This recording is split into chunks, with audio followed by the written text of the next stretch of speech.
I'm Hadassah, and I'm so excited to welcome you to Real Woman, Real Torah, a project of Bacheva Learning Center. We're here to offer you an authentic Torah learning experience, produced for women, by women. I hope you enjoy.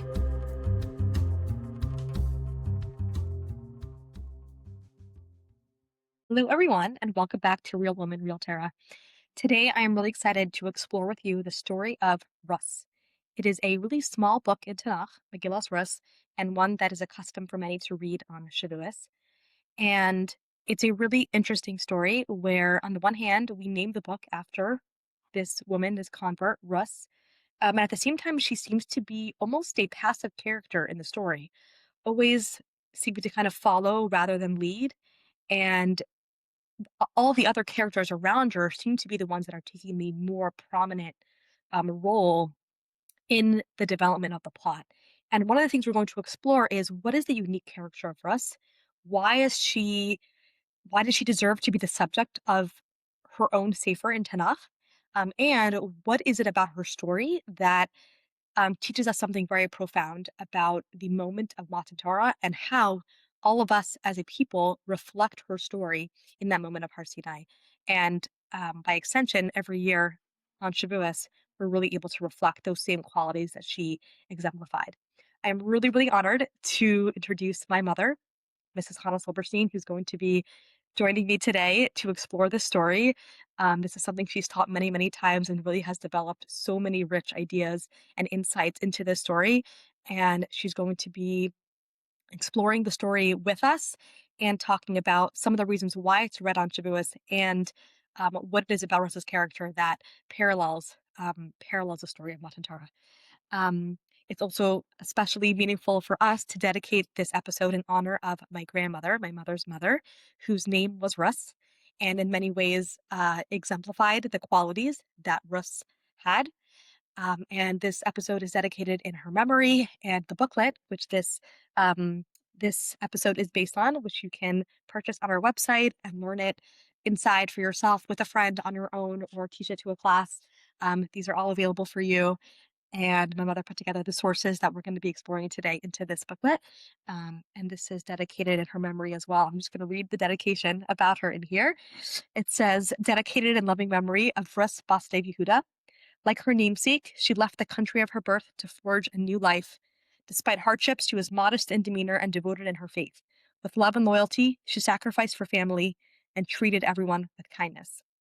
So we just marked her second yahrzeit, so it is a real honor to dedicate this in her memory. So without further ado, I'm so excited to present to you this beautiful exploration of the story of Rus. I guess the starting point, maybe let's start by just raising some of the obvious questions or I guess thought point that you brought up when we first started exploring the story of Rus. What seems to be a little bit peculiar or interesting about the story that sets it apart from other stories we might read into now. So the number of commentaries address the question of why Megilas Rus is canonized, written, included in Tanakh. One reason is that, and this also relates, of course, to why it's specifically connected to Shavuos. First reason is that David, as we know, was born and passed away on Shavuos. And therefore, this tells us something very important about David, establishes the lineage and the propriety of David. And that's the first reason we're going to read. The book of Shmuel tells a very fascinating account of how David first comes to the attention of Shaul.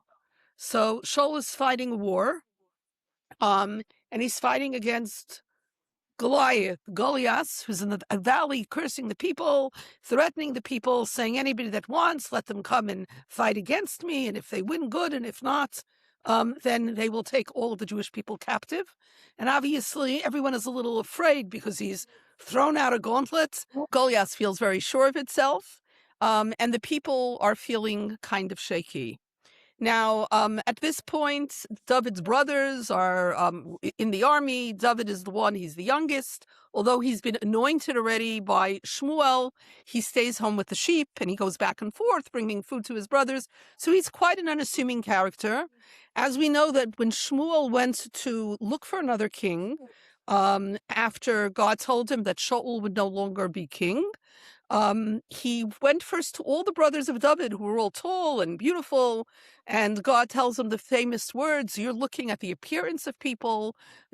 A person looks with their eyes, but I look into the heart. David is the one who's meant to be king.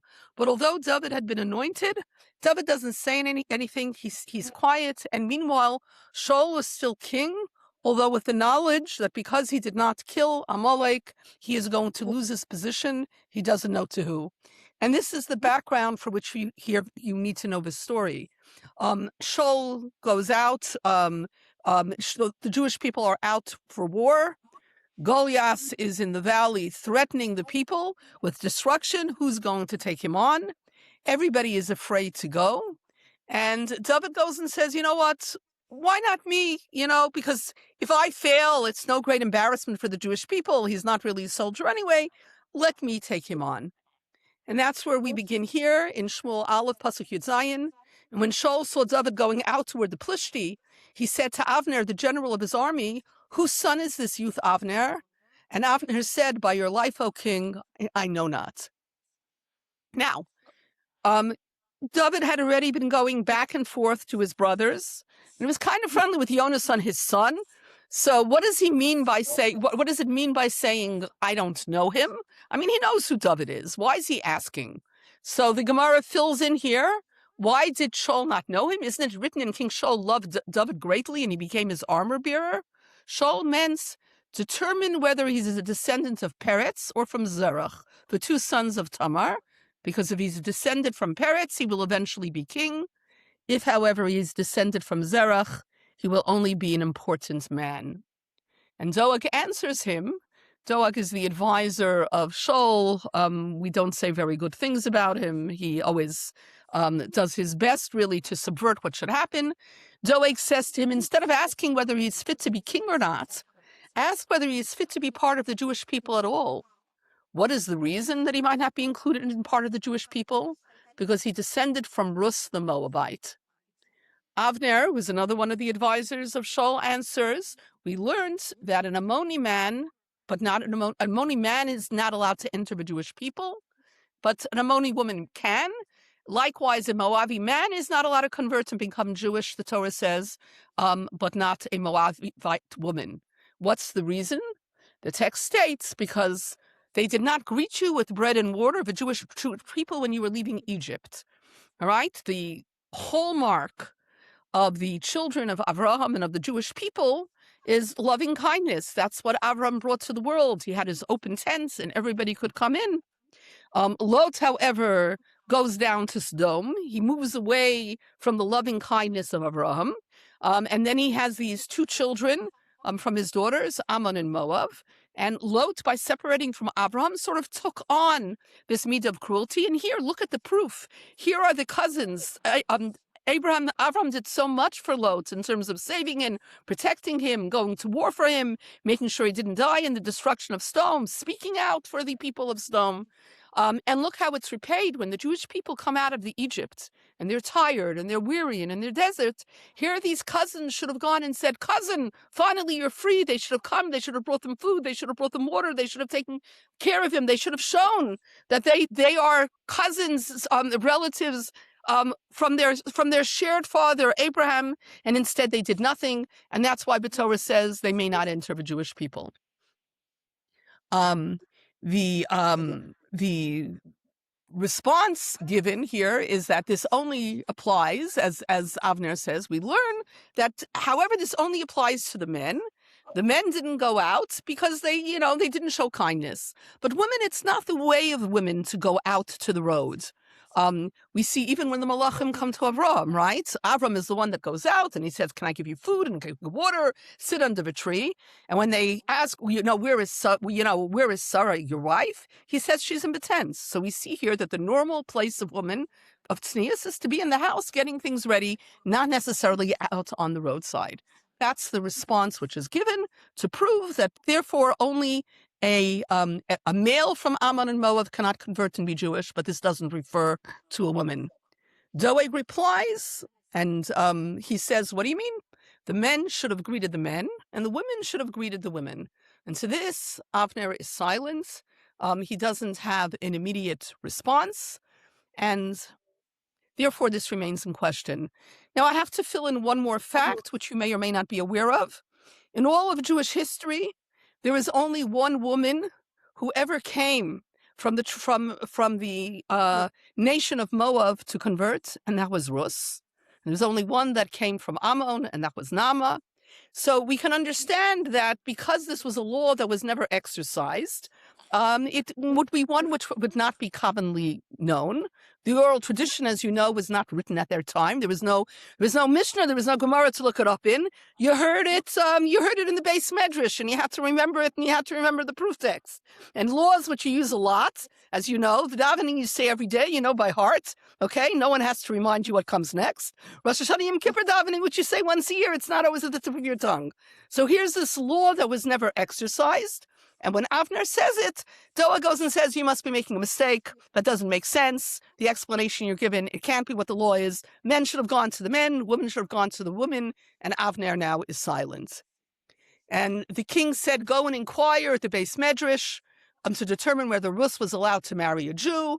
Doeg asks, and they said to him, an Ammoni man, but not an Ammoni woman, a Moavi man, but not a Moavi woman. Doeg gave them his objection. They were silent. And now Doeg wants to make a public announcement against David. And now Amasa goes and he sort of pushes he pushes the issue, and he says, look, this was already decided before. Whoever does not accept this ruling shall be put to death by sword. I have it by tradition from Beis Din, an Ammoni man, but not an Ammoni woman, a Moavi man, but not a Moavi woman. Okay, so we see this sort of tug of war between some of the advisors of David, and because this was a law that wasn't much exercised, there was a little bit of doubt, all right? And therefore, the bottom line is as the saying goes in Yiddish, if there's a shaila, it's already treif. If you're already saying, is it really kosher? Isn't it kosher? This, that. It doesn't matter that you've gone and you've given all the evidence in the world that it's really okay. People still harbor doubt in the back of their mind. And we see this happens. We see this in Navi very, very often. Every single time there's a complaint against David, we're throwing up against him his lineage, etc., etc. This book now comes once and for all to establish the appropriate lineage of David HaMelech, and that's why this book is included and canonized. That's our first reason. Reason two, okay, says the Zayar. The entire Megilas Rus is needed to inform us about the righteous woman who came to join the Jewish people, to inform us about her humility, her modesty, and her righteousness. So in some sense, Matan Torah is a day when all of us are converts. All of us sort of accept the Torah. It's a day that makes all of us Jewish. So Matan Torah is a good yontif to go and to speak about converts and the righteous converts, and to welcome them into the Jewish people as we were welcomed into the Jewish people. And therefore, here we have this great convert who was so righteous, and this that's why the Megilas Rus is written. And again, Shavuos becomes the appropriate day to go and to mark this. And finally, Reb Zera says this book does not contain laws of purity or impurity, laws of impurity or purity, of what is forbidden and what is permitted. Not many explicit halachas given in this book. Why then was it written? To teach of the great reward that comes to those who do kindness. Okay. Now, in fact, there are a number of laws that we do learn from this book. This is parenthetically. Yibum is outlined in great detail here. Many of the laws of conversion we actually learn from here. But in Rus Rabbah saying that the only thing to read it is to teach of loving kindness, it means that all these laws, although we do learn details from Rus, we could have learned them another way. They didn't necessarily have to be learned only from the book of Rus. But the way in which the book of Rus stands out is it goes and it teaches us, again, the reward that comes to those who do loving kindness, the great loving kindness that Rus shows. So in each of these, again, these are different reasons. And I think the commonality here is that in saying, is David legitimate? Is Rus allowed to be a convert? The question isn't really just about the laws of conversion, which is an important discussion, but not necessarily that has to be spoken about here on Shavuos, but to point out that there is a strong connection between those who receive the Torah and the people who are able to possess and are able to value loving kindness. And therefore, because Rus exemplifies that, she exemplifies why it is that the Jewish people are worthy and appropriate to go and to receive Torah. And that's going to be the theme that we're going to be coming back to later. Now, because we're speaking here about loving kindness, we can go here through the story of Rus. You may have read the story before, and you may not have necessarily always thought about it as a story exemplifying loving kindness. So I think what we'll do now is we'll go through the story generally, and I will point out some examples of loving kindness as they come out in the text. It's not exhaustive. I can't, we have a limited amount of time, but I think it will point out that there are indeed many examples here. So, the beginning, it was in the days when the judges judged and there was a famine in the lands. In some sense, the book opens with a counterexample. Okay, the book opens with, it was in the day of the judging of the judges. I love this wordplay because it works in English as well as it works in Hebrew. Vayhibu made shvot hashoftim, the judging of the judges. And the Medrash says, woe to the generation that judges its judges, and woe to the judges that deserve to be judged. You had a generation which was not, they didn't listen to their leaders. They acted very, very badly. But in some sense, these were not leaders which were worthy to be listened to. And that lack of listening to justice, the lack of knowing what to do the right thing, the lack of directing people to do the right thing. This is not a kind society. We see what happens in our own society when law and order breaks down. It starts off, people always say there's law and order, there's justice, but the first step to kindness is there being law and order and knowing what to expect and doing what is needed of you. And this was a time when none of that existed. A man from Beit Lechem of Yehuda went to sojourn in the fields of Moab, he and his wife and his 2 sons. And the man's name was Elimelech, his wife's name was Naomi, his 2 sons were Machlon and Kilion. Ephrathites from Beit Lechem of Yehuda, and they came to the fields of Moab, and they stayed there. So the leader at the time was Elimelech. He was a very, very respected man, as you see here. You have Vayelech ish mi Beis Lechem Yehuda. You may remember this from Rashi. That when a tzaddik leaves and leaves a city, when he leaves, he's an ish. He's an important person, and as it says, when a tzaddik leaves a place, it goes and it creates a reishim, an impression. Elimelech he's the great person. And why does he leave? Medrash says on the one, there was a hunger. He was very, very wealthy. One reason which is often given is that it says he realized everyone's coming to him for food and for money, and he doesn't want to give the money. This doesn't seem to paint him as a very good judge, and it doesn't paint him as very much of a leader, as someone we would look up to. And perhaps Sam Sefer says something very beautiful here. In some sense, this is like the shliach who goes out somewhere and you talk and talk and talk, and you're there for years and years, and you realize you're not effective. So here there is, it's the days of the judging of the judges. We have the Ish Elimelech trying to tell them what to do, how to behave, how to do things right, and every word he says falls on deaf ears. And now God goes, and God brings a hunger. People aren't behaving. Someone's got to give them a sign that things aren't as they should be. And what goes through the mind of Elimelech is, what happens if I stay here? I am the wealthy man. I will continue supporting them. There may be a hunger, but they're not suffering from it one bit. Then they're not going to learn anything of a lesson. Nothing is going to change. If you will, this is the out of fashion today, but once upon a time it wasn't. This is tough love. If you want them to go and to learn the lesson they're supposed to learn, I can't be the one enabling them and helping them. And that's the motivation that goes and makes Elimelech go and leave. Elimelech, again, top of the generation. Elimelech, we're told, is Eli Tavai Malchus. He was from the house of Yehuda. Sort of, he knew by tradition the kings were going to come from him. He was the most important leader. And he says, I've been here all these years trying to get them to do what's right. It's Shvait HaShaiftim. They don't listen to a word I say. And what am I going to do? Am I going to continue enabling? And so what he decides to do is he decides to go down to Moab. He goes with his sons.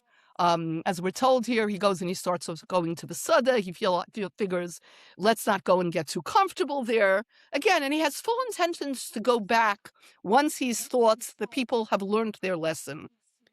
But this is the book of kindness. And sometimes logic can tell you one thing, and kindness has to tell you something else.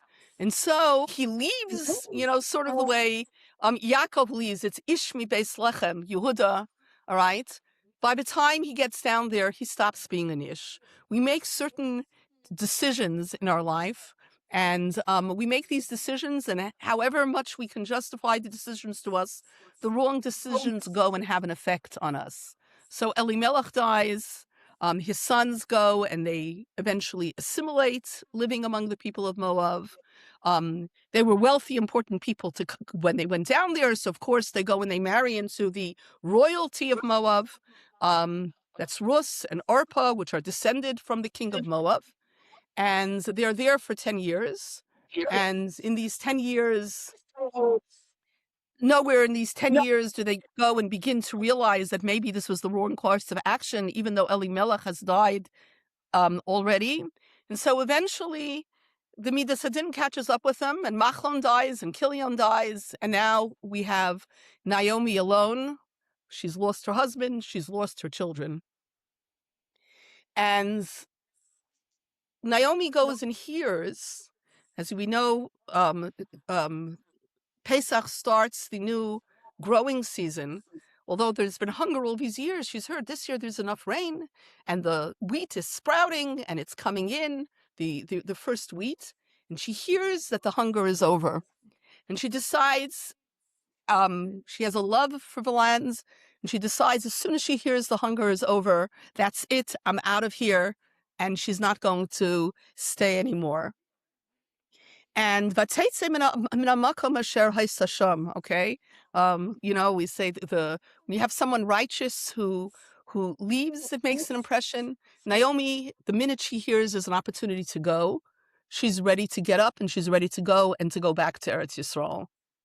And now the two daughter-in-laws, they come and they say, let us go with you. And she goes and she dissuades them.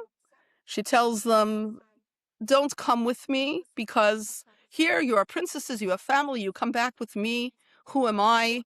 I'm poor, I have no family, there are no relatives, there's no one to go and to marry you, there's no one to go and to take over from you, there's no future, and therefore you should stay here. I think a underpinning of the book of Rus is the mitzvah of Yibum, which I should mention here, given that we're talking about this theme of kindness. And certainly the practice used to be that if a man died without any children, it was a mitzvah for the brothers or the closest relatives to go and to marry the widow and to have children in the name of the husband. In other words, in some way to go and to keep his name and his memory alive. And it starts with the closest relatives and it moves out. It's not a mitzvah which is practiced anymore because it's a mitzvah that asks you to do something that's normally forbidden. Normally to go and to marry a sister-in-law is considered one of the arayot. You're stepping into the boundary of something that belongs to someone else, and it would be considered extremely improper. The only circumstances under which it's proper is if you have someone who's really acting l'shem shamayim, and this is someone that's saying, I'm getting married not for myself, and not because I'm, looking for, the dream that I had. I'm getting married in order to ensure that the memory of, in this case, the memory of the brother, the memory of the husband, that they continue on. So it's a very selfless kind of marriage. It was something which was a mitzvah and practiced at these times, although today, because it is harder for us to really properly examine our own motivation and to take this on with joy and willingly as it should be done when it's done. It's something which is no longer a practice today. But she goes and she says, there are no prospects. There's no Yibum prospects. I have no relatives, really. I have no close relatives. I'm an old woman. I don't know of anybody. You're not going to find anybody there. Stay here. And Arpa, footnote here, Arpa is going to be the grandmother of Goliath. Okay? Rus is going to be the grandmother of David. So that scene at the beginning is the showdown of their two different fates. Their paths diverge. So Arpa goes and she kisses her mother-in-law goodbye. And Rus, on the other hand, goes and says, no, I will go with you. And she goes and she says to the contrary, where you go, I will go, where you lie, I will lie, whatever you do, I will do. Your practices, your mitzvahs, all of them, I will go and I will take on, I will adopt the Jewish way of life, and I will be there with you. And she goes and she shows great loyalty to her mother-in-law. The Medrash says a woman would rather marry someone young and poor, okay, than old and rich. This is going to come up again later on in the book, all right? And yet she says, I'm giving up the opportunity of all the suitors I have here in Moab, any prospects. I'm going off to Israel where presumably she has no prospects at all.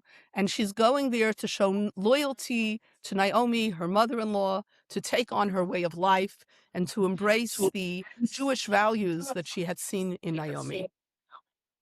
And off they go. There's a very beautiful pasuk when they return to the land of Moab. The two of them, they go and they continue walking until they come to Beis Lechem and to the entrance. And they're going and they're saying, here, I've come back. Naomi goes and says, I got sort of what I deserved. I left full. I'm coming back empty. She sort of accepts the difficult time. She's the woman where in some sense when she left, she's the one you expect riding in the carriage, okay? She's head and shoulders above the people. When she comes back, walking, trudging along this road, her feet are sort of in contact with the ground. She comes back with a very, very different attitude than when Elimelech went and left Eretz Yisrael, which is, I'm in a different place. You people don't get it. If I'm here, helping you isn't going to take us to the right place. Naomi comes back really where she says, don't call me anymore, Naomi. Call me Mara. God gave me what I deserved. I thought I was lifted head and shoulders above you. She comes back in a very, very different state. And they're back at the time at the beginning of the harvest. So that's our opening of the book. And it's our opening where we've seen sort of the counterpart. We've seen the price of those who acted perhaps correctly, but not kindly, and what loss it brought to them. And then to the contrary, we're going to see Naomi, who actually takes a lesson, comes back. She realizes what she's done wrong. And Rus, who sees in Naomi this appreciation of positive values, reflects that and says, I want to come with you. I want to be there with you. I want to support you. I don't know what I myself will find, but I am not going to let you go back alone. And that's where the book opens, and we finish by seeing this contrast by the stance with which they left Eretz Yisrael and the way that they come back to the lands of Eretz Yisrael. So it's Naomi goes and has a relative, and the relative is Boaz. Boaz happens to be, now that Elimelech left, he's the one who is, many say he's If's son. And I'll tell you something it's an interesting sideline, but the Medrash says it, and I think you'll find it interesting. If's son, says the Medrash, he had 70 sons and daughters. This is the Boaz we know of here. And they all die. And why did they all die? There was someone else who had no children, who at each of these weddings, he didn't invite him. The reason, as the Medrash says, is he says, because he's going to go and give me a gift, for all these weddings, and I'll never go, and I'll never have the opportunity to give him something back. So it seems like, again, if we're talking about Shvot HaShoftim, the judgment of the judges and the judges, it wasn't that he was mean-spirited. Oh, I'm never going to get invited to your wedding, so why should I invite you to mine? To the contrary, according to many of the Mefarshim, he even had a somewhat reasonable reason for this. He's going to feel uncomfortable if he comes here. He's going to feel obligated. It's an obligation that I can never repay. I'm a wealthy man. I don't need what he gives. And why should I go and make him feel beholden to me?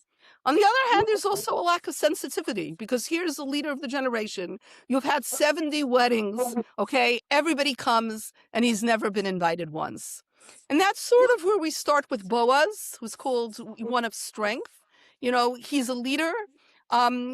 I think it's important because we're going to see this is a book in which all the sparks of kindness that could be lost, the sparks of kindness that somehow fall by the wayside, somehow for good reasons, somehow for bad reasons. Elimelech also didn't mean badly. He had a good reason for what he did. All right? But sometimes kindness has to go, and it has to overcome reason and justice and explanation. And we're going to see this reiterated through the life of Boaz.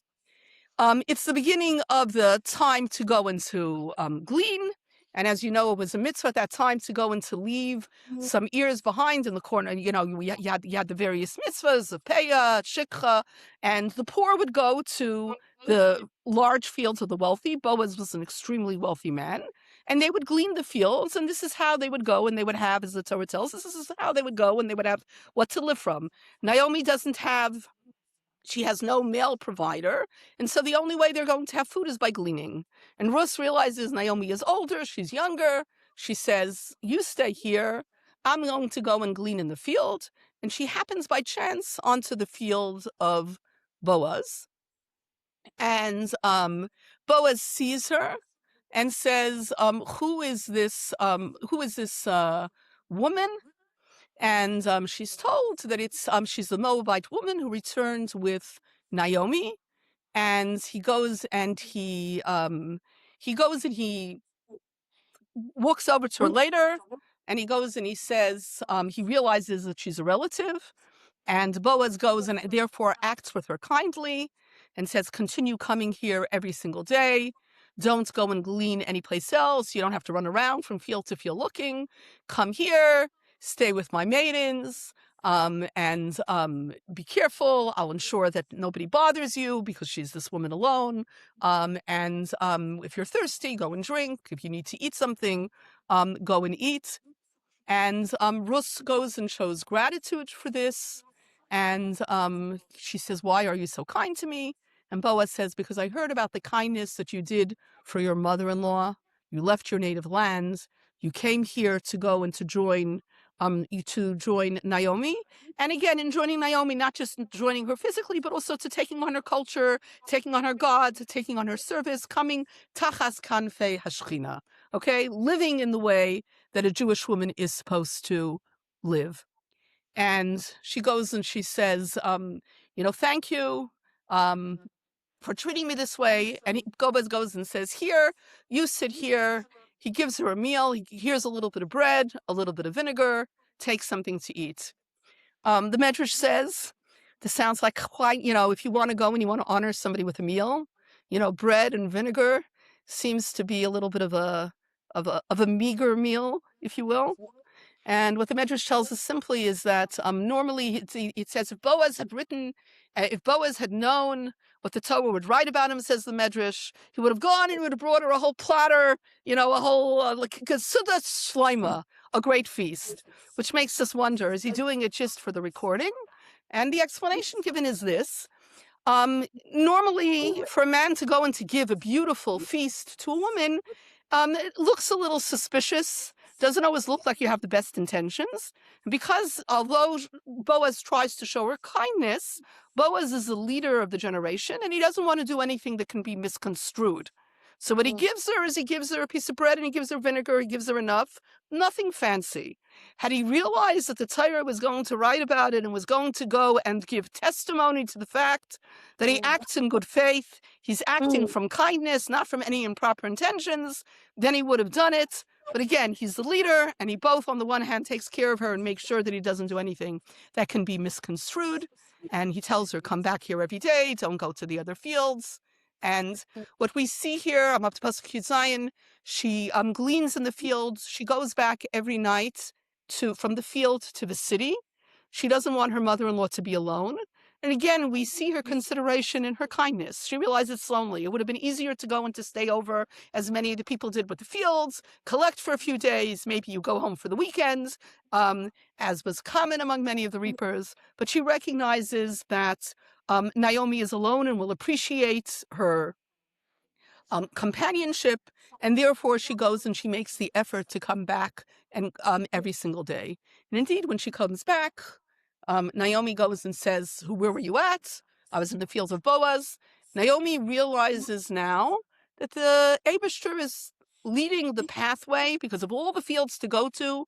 Why should it be of the field of this one relative? Okay, and this relative who has been recently widowed. But she doesn't go and she doesn't say anything. She notices but says nothing at this point. Let's see how the story is going to unfold. And Naomi, who continues to go and to lead Rus in terms of the Jewish pathway, instructs her. It's good that you go out with the maidens, don't go out with the guys. And she goes and she continues to instruct her in the proper paths of Yiddishkeit. And now we are up to chapter 3.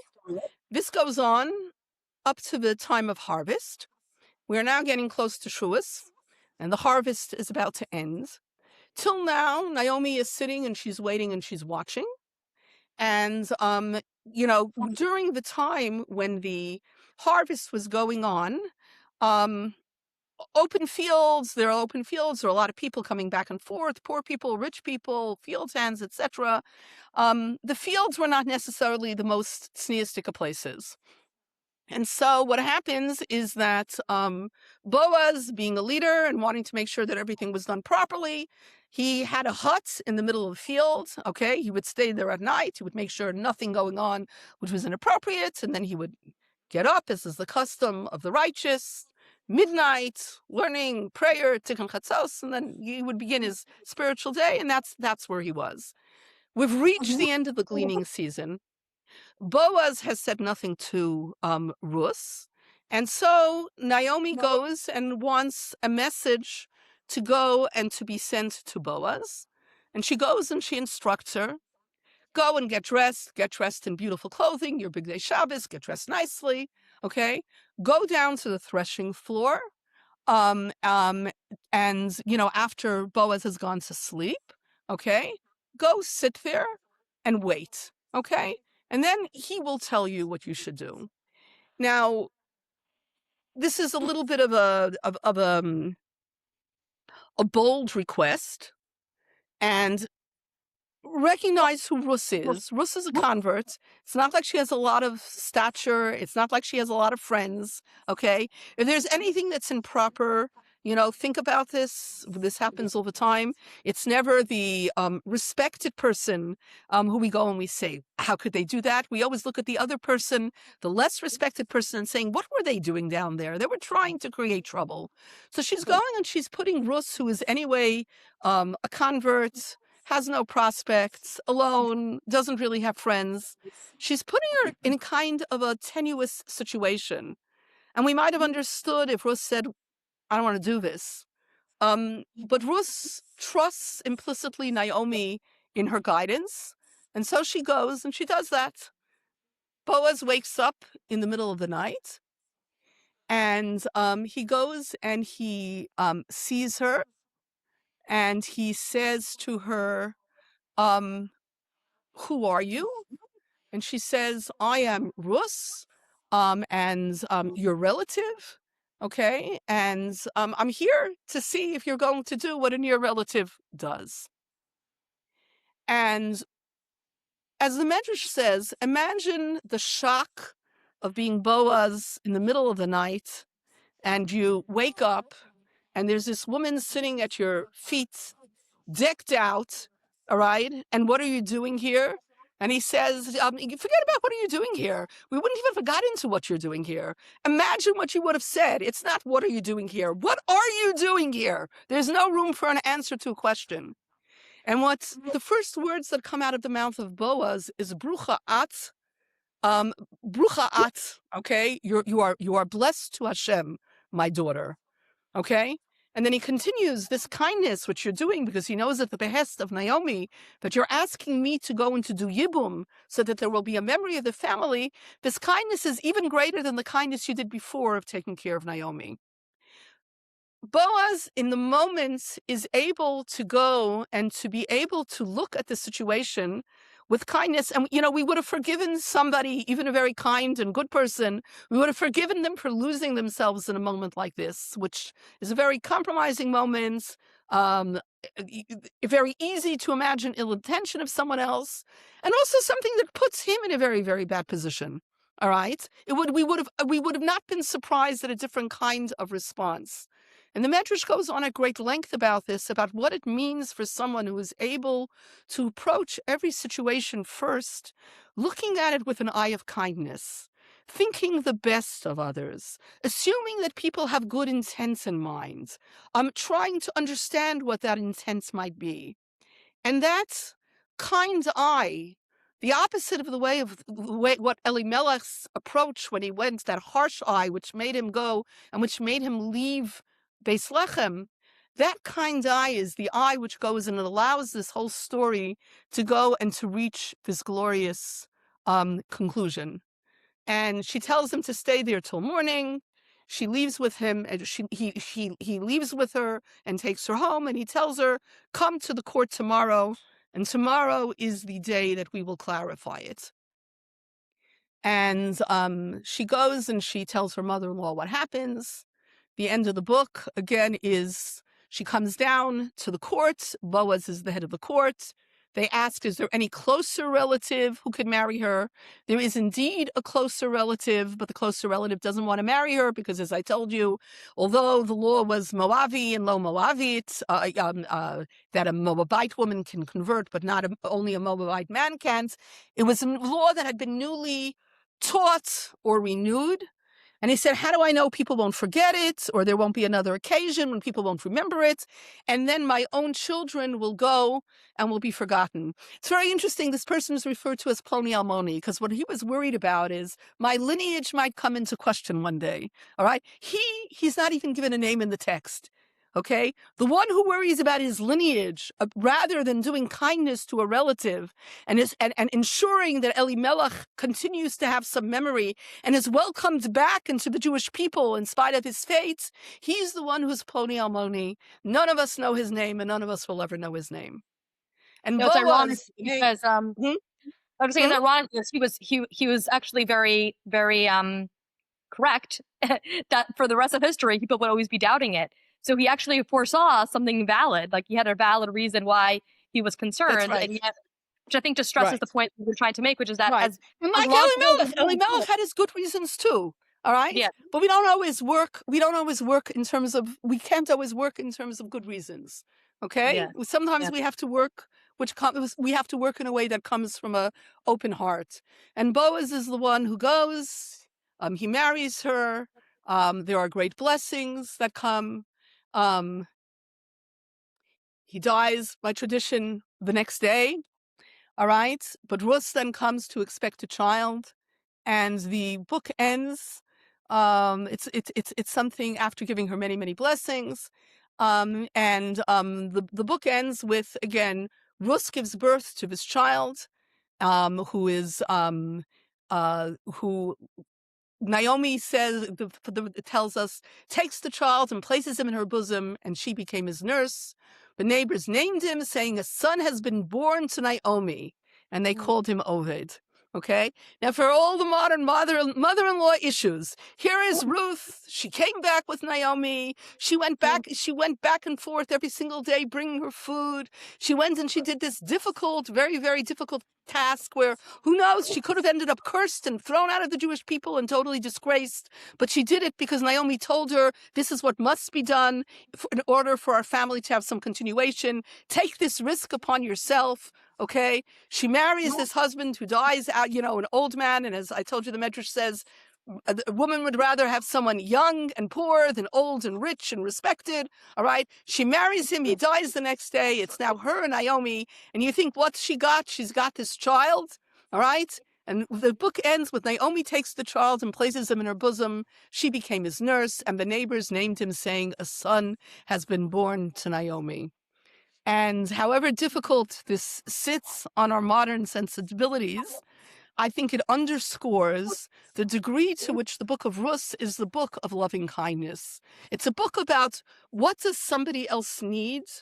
What has to happen for other people? What is the way in which that I can go and give in myself? And devoting oneself entirely to that mission of giving. Okay, and then in our last pasuk, the descendants of Peretz, it goes all the way on. Boaz fathers Oved, Oved fathers Yishai, Yishai fathers David. Okay, so we've gone through many, many examples of kindness in the book. But now I want to go and I want to take a step back. And I want to take it into a larger frame. Because, yes, it's true that the Torah is a Torah of loving kindness. It's true that the Torah wants us to be kind to people, although law is very important. Law also has to be tempered with this larger sensitivity of kindness. But Rus, the Medrash in Rus, has something that's called the Psichta, or the introduction. It's a part that many people... Guys, this is a reason never to skip the introduction of a book, because introductions often hold the key to the entire book. And this indeed is what I found when I finally one year got around to reading the Psichta. And so we're going to read this now. Very, very beautiful. Vayhi b'mei shvat hashoftim. It was in the time of the judging of the judges. As we said, the judging of the judges, it's a harsh time. Rabbi Yochanan Pasach va'amar shema ami v'adabeira ami Rabbi Yochanan ein me'idim ela b'shameya. Okay? Listen and I will admonish you. Rabbi Yochanan says, there's no point in telling anybody off unless they're listening, unless they're ready to get the message. So I hope we're all ready to get the message here. Rabbi Yudin Barabi Simon Amar l'sha'avar hayakruin Yisrael kishar kol umais Safta barama v'saftecha bikan ve'elech ein nikron ela ami shema ami va'adabera. Before, like every nation, there are many, many nations have a name. Okay, everyone's got a name. There's 70 nations. The Jewish people also, they had a name. And it lists here some of the nations. God says now they're not called anymore like all the other nations. They're called Ami. They're called my people. They belong to me. They're not just someone out there that we identify, but it becomes God's people, someone to whom he's personally connected. How did you merit to be called my people? From and I will speak.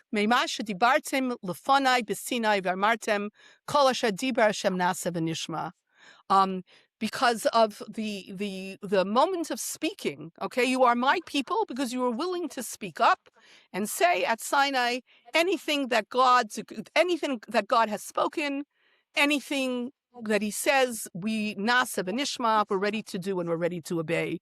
A dedication to do what Hashem wants and what Hashem needs, sight unseen. Something, again, which I hope you're seeing mirrored in Naomi's devotion in a small way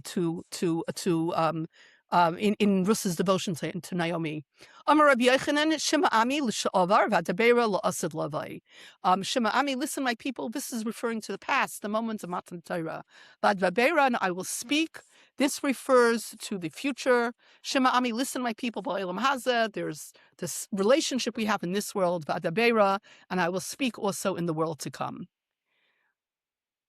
And this is going to take us into why we're introducing Matan Torah with the book of Ruth. K'dei sheyeheli pischan peh b'fnei sarei umas ha'olam shasidim lekatra gam lefanai. Here we have this glorious moment of Matan Torah. The Jews go and they say, sure, we are going to accept the Torah. It's this wonderful, glorious moment, like a chuppah in which we become God's people. But in the future, the nations of the world and their angels on high, their officers on high, are going to go and they're going to have an argument to go and to speak against the Jewish people. God, why are you taking care of them? Why are you saving them? Something you may recall in another context. The nations of the world, sure, they worship idols, but the Jews are no different. They worship idols too. Yes, the non-Jews are immoral, but the Jewish people, they're just as immoral. Yes, they may be murderers, etc. But the Jewish people got murderers among them too. The Jews go to Gan Eden and they get rewarded. God gives them all kinds of good things, and the non-Jews end up in Gehenna. What kind of justice is this?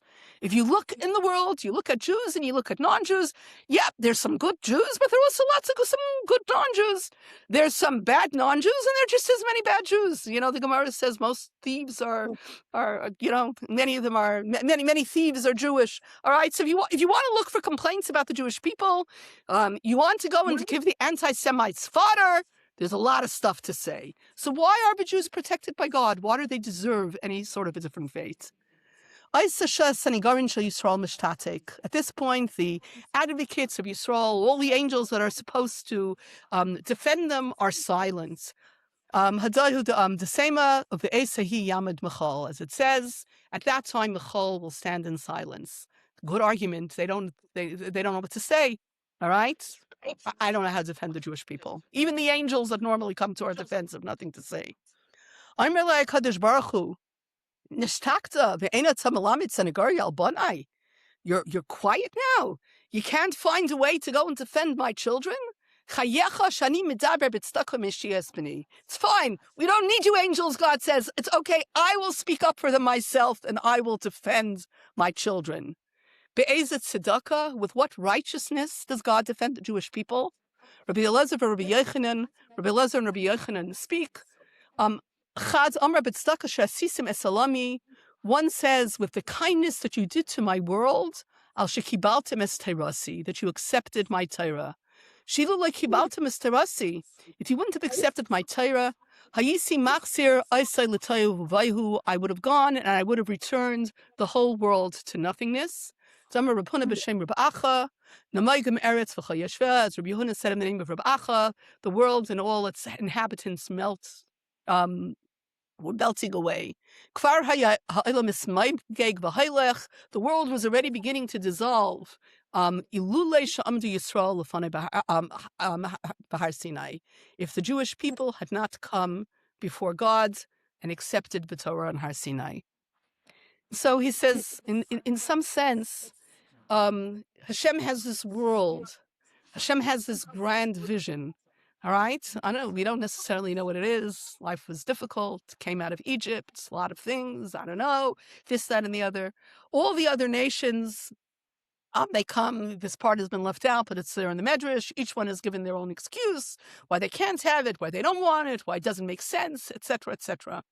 And here's HaKadosh Baruch Hu with this world and this grand vision that only he holds and nobody else shares. And everyone says, what is it that you're bringing us into? And in the way that Rus follows Naomi sight unseen to countries she doesn't know what her future is going to be, but that's okay. I just want to be there. I want to be there with you. I want to be there with your people. I want to accept your culture, your heritage, your holy mission. Where you go, I go. This mirrors what Bnei Yisrael did at Matan Torah. When all the other nations were saying, I don't know, does this make sense? Life is difficult, life is tough. There's a very, very long list of things you're asking of us. Is it going to benefit us? Does it not benefit us? We start off perhaps in a shvaita shaiftim, okay? Let's have an argument here. Let's go and let's figure it all out. And in the midst of this world, this vision which the Eibishter has, which nobody else shares and nobody else knows what it is yet, the Jewish people come and they say that's okay. Sight unseen, where you go, I will go. Right? What you want, this is what we want. And that is the connection. This is what we read in the book of Rus of Matan Torah, and it allows us to view Matan Torah. We sometimes think we're taking on the Torah, we're taking on burden, we're taking on responsibility. Often that's the way we look at it. This totally shifts the way we think of the moments of Matan Torah. The Matan Torah is the moment when we open ourselves up to the well and the possibility of loving kindness. And it's the loving kindness with which the Eibishter creates the world. It's the loving kindness which the Jewish people therefore come forth, in which they accept the Torah. And that's what we celebrate this year on Shavuos, and that's what the Book of Rus exemplifies. Beautiful. Thank you. Yeah, that was fantastic. Yeah, and I think maybe just to kind of wrap this up, like I think one of the questions I remember you raised when you first, taught this class, when I heard it, was that when you read the story at first glance, it almost seems like Rus is the name of the book is Ruth, but she almost seems like a passive character in the story in many ways, right? Like she's always kind of following somebody else, and like very much seems like a side character to the family of Elimelech, a side character to Naomi, a side character to Boaz.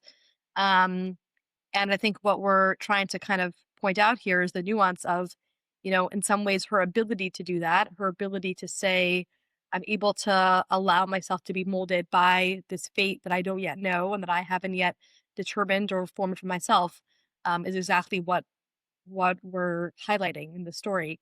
And that reflects, what we were able to do at Har Sinai. You're also bringing to mind, it says the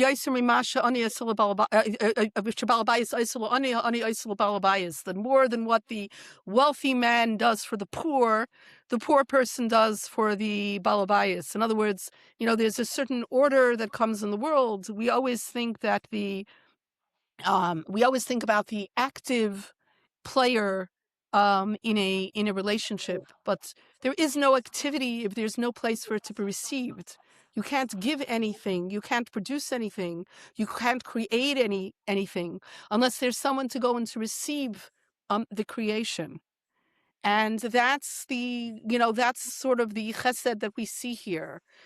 Sometimes the greatest kindness we do is by allowing others to come to the forefront, by seeing others, allowing others to shine, by going and by creating opportunities for others, by giving welcoming others also to take a role in mitzvahs and a role in learning and a role in leading, etc. And I think that's something that we see here as well, and something to think of when we think about the moments of Matan Torah. We receive and we take on our mission and we exemplify our mission best when we do mitzvahs from this space of loving kindness. And loving kindness always leaves space for someone else. Don't just learn this for yourself. Teach it to someone else. Share it. And they will continue to help you internalize it as well. We want to create a cycle of kindness and a cycle of giving, and giving begets more giving, and giving begets more opportunities to give and for wonderful things to be produced. Have a wonderful Shavuos and a wonderful Kabbalas Torah. B'simcha, b'pnimius.